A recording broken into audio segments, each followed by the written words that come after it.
प्रणाम सब गोटे के। हम मंजू मिश्रा आइ अहाँ सबके बीच जितिया पाबनि से संबंधित जानकारी लऽ कऽ उपस्थित छी। कोशिश करै छी अहाँ सबके लेल यूजफुल हैत। तऽ चलू सब गोटा सुनै जाइ जाउ कहिया छै जितिया पाबनि। जितिया व्रत आश्विन महीना के अष्टमी तिथि के मनायल जाइत यऽ।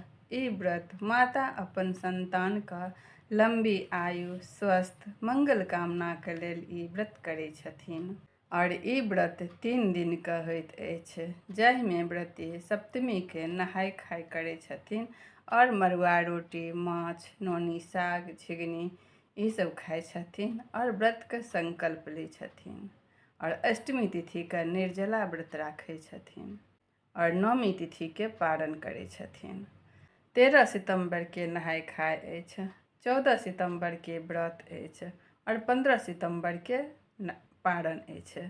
तऽ एहि साल जे छै से 24 घंटा के व्रत लागल हँ। अष्टमी तिथि के प्रारंभ अछि सुबह 8:40 पर में और अष्टमी तिथि के समापन अछि 15 तारीख के सुबह 6:27 पर में। तऽ एहि बेर जे छै से 24 घंटा के जे छै से व्रत लागल अछि। जे सब एहि बेर व्रत के शुरू करऽ चाहै छथिन, यदि उठाबऽ चाहै छथिन तऽ हुनका सबके लेल बहुत नीक छनि। ओ सब व्रत एहि बेर कऽ सकै छथि, क्योंकि आसानो छै एहि बेर। खरजितिया से लगै छै, जहन शनि, रवि आ मंगल के व्रत पड़ैया तकरा खरजितिया कहल जाइ छै।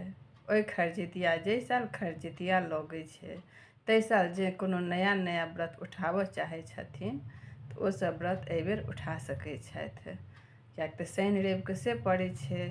आ दोसर बात जे छै से 24 घंटा के लेल छै तऽ ओतेक कठिनो नहि छै, एहि बेर शुरुआत कऽ सकै छथि।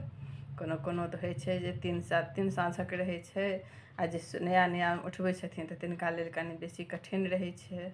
आओर उठगन जे छै से सेहो अछि, किएक तऽ अष्टमी तिथिके जे छै से 8:40 से छै तऽ उठगनो लगैया।